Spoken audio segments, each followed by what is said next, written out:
Alright, so this is how the OnePlus 10 Pro is most likely going to look like, and these renders of the phone were shared by OnLeaks.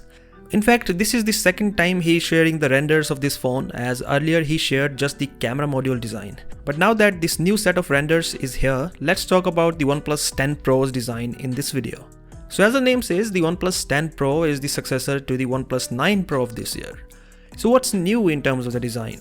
Well, apart from that camera module, nothing. Nothing is new in terms of the design. There is the same display on the front with curved sides and a hole punch in the corner, and the same placement for the buttons and the ports.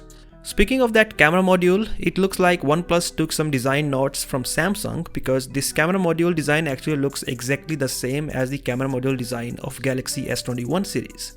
Yeah, the shape of the camera module is different, but it still extends from the frame of the phone, just like the Galaxy S21 series. And in terms of the camera count, the OnePlus 10 Pro has only 3 cameras on the back.